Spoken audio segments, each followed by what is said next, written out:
Today we will be talking about solving quadratic equations. So if we remember solving a linear equation, we need to isolate x. And remember, linear equation means it is the equation of a line. So let's see.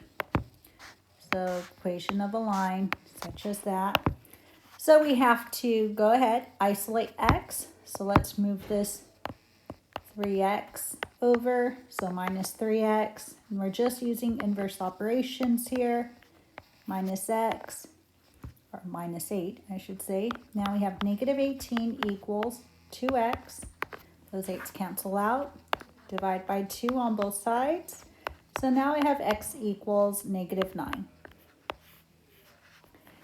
Okay, now let's go on to the next part. It says solving a quadratic equation. So if you remember in class, I had said that to know it's a quadratic equation, we will have this exponent of 2. That is what tells us it is a quadratic here. So I'm going to point a line to that. So if you have an exponent of 2, you know it's going to be a quadratic. And the shape of a quadratic is actually going to be a parabola.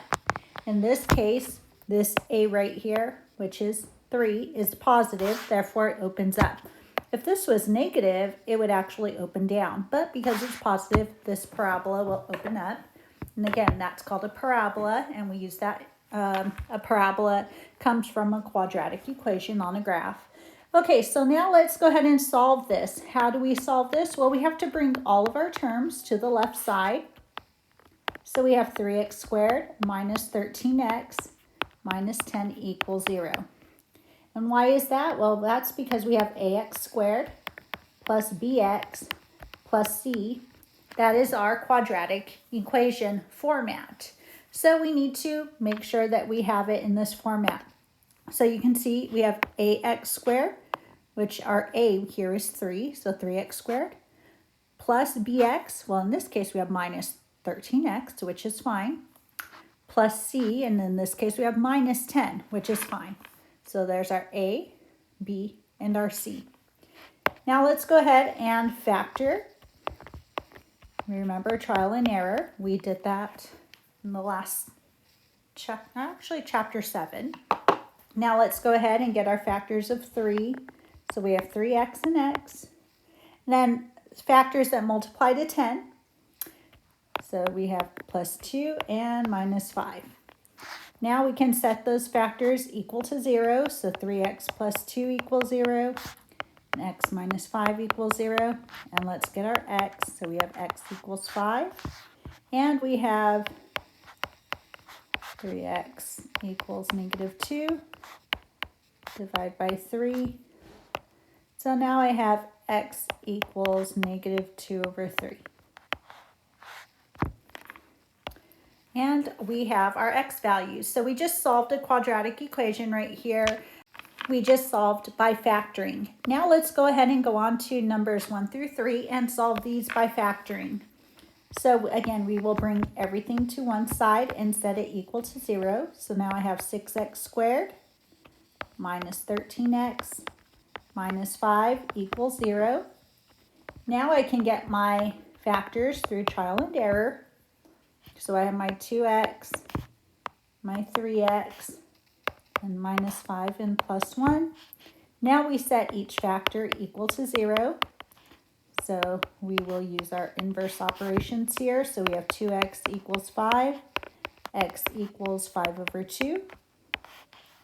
There's 1. And then 3x plus 1. Set our factor equal to 0, minus 1. Inverse operations, 3x equals negative 1. Divided by 3, x equals negative 1 over 3. Let's go to number 2. Now, before we can do anything, we have everything on one side, which is good. We have our 0 there, so that step is done. But I can see right here, I can do a greatest common factor. What is our greatest common factor here first? Is x. So now I am left with 5x squared plus 8x plus 3 equals 0. Now we can jump into trial and error. X, which is our first factor. Now I have 5x and x, then a plus and plus, then our 3 and 1.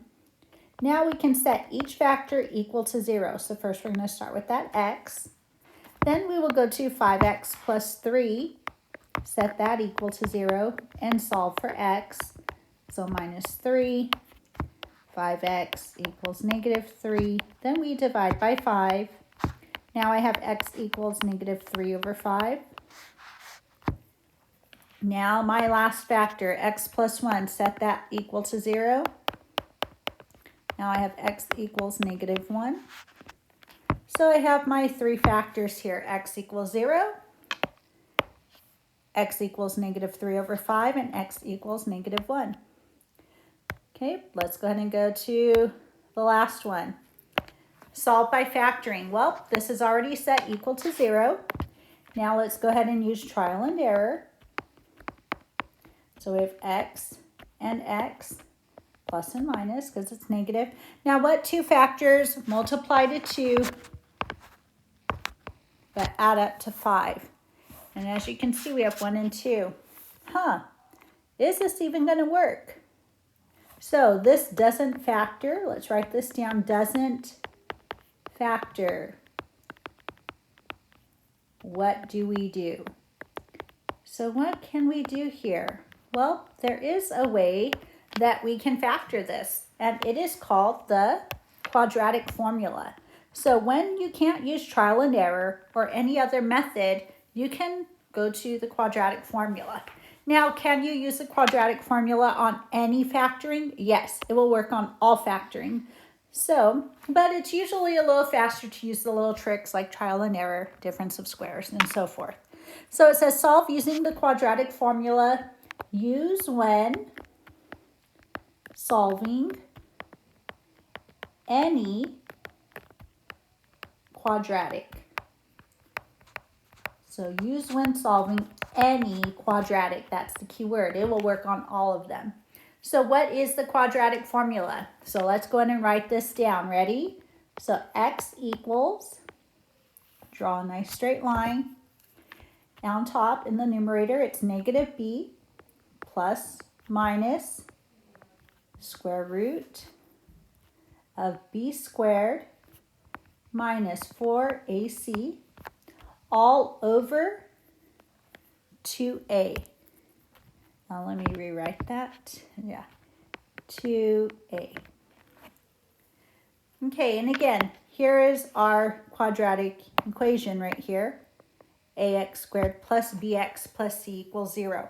So you are going to find your a, what number is your a, and you plug it in everywhere you see that a.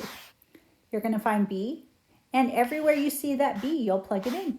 And you'll find what your c is, and everywhere you see c, you plug it in. So let's go ahead and solve using the quadratic formula. Now the first step is you must always set equal to 0. So always set equal to 0.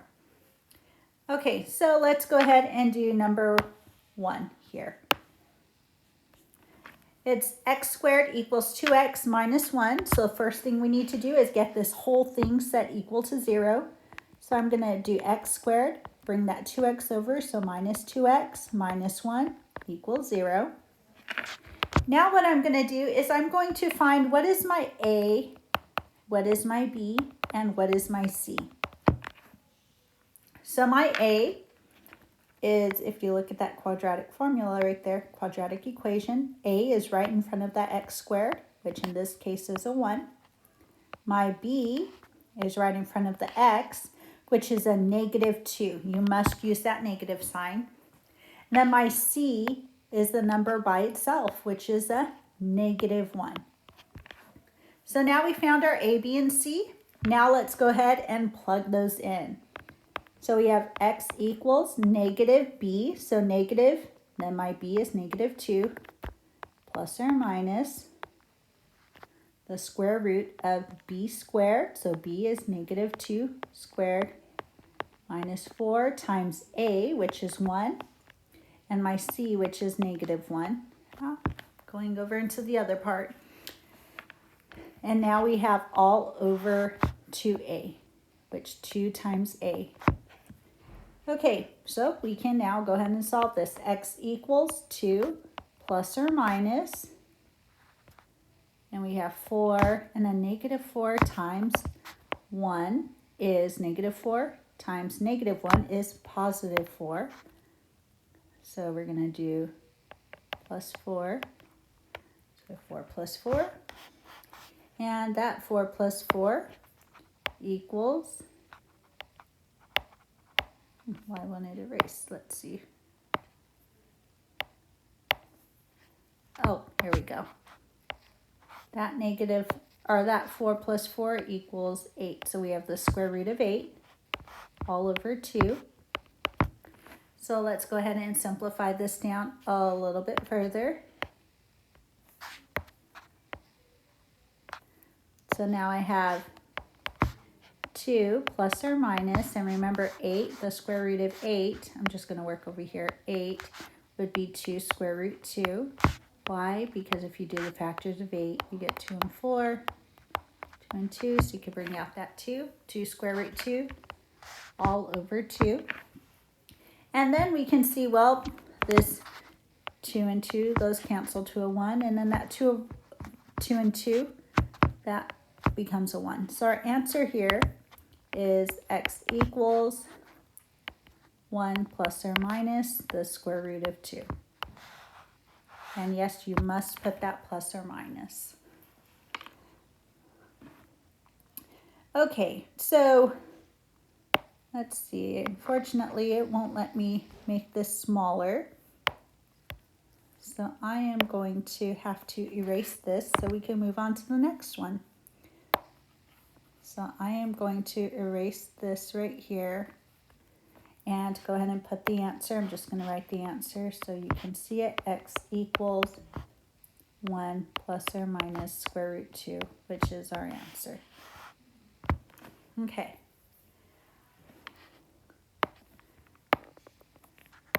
Let's go ahead and go to letter B. I'm going to try to write a little bit smaller here. Okay, first things first, we have to set this equal to 0. So let's go ahead and move everything over. So minus 10x minus 1, minus 10x minus 1. So now I have 3x squared minus 12x plus 4 equals 0. Now we need to find our a, b, and c. So what does a equal? So a equals, b equals, and c equals. So our a is right here, it's 3. Our b is negative 12. And our c is this 4. Now let's go ahead and plug that into our equation here. X equals negative b, which is negative 12, plus or minus the square root of b squared, which is negative 12 squared, minus 4 times a times c.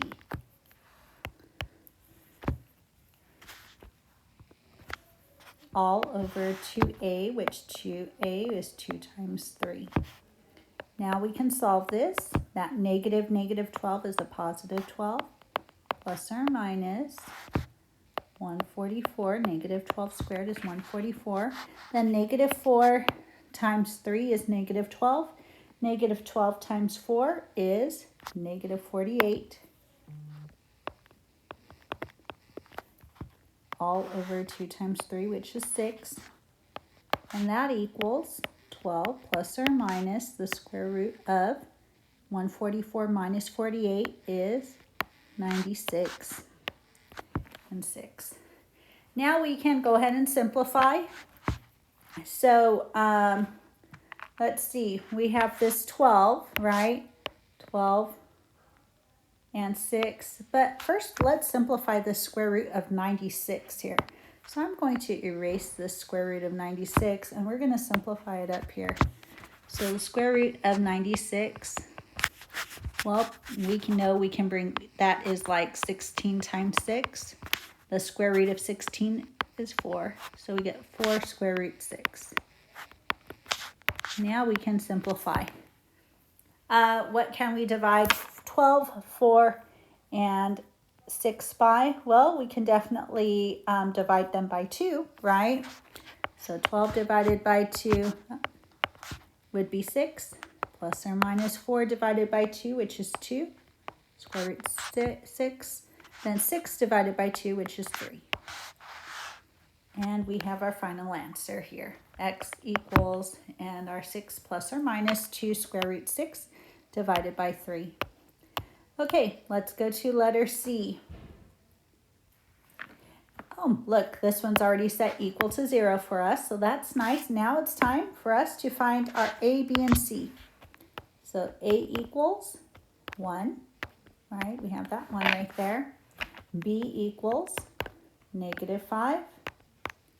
And C equals 8. Let's go ahead and put that into our quadratic formula. X equals, put our long line, negative b, so -5, which is plus or minus the square root of b squared, which is -5 squared, minus 4 times a, which is 1, and c, which is 8. Just gonna get that on here. There we go.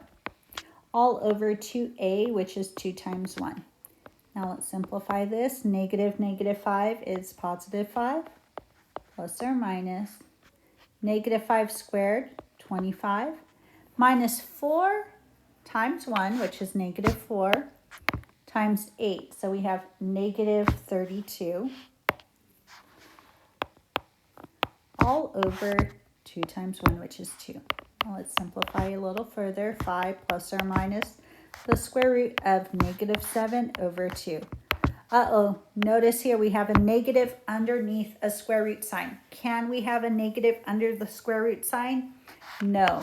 Therefore, we have no solution here. So we cannot have a negative sign under a square root sign. Okay, and we are done for this lesson.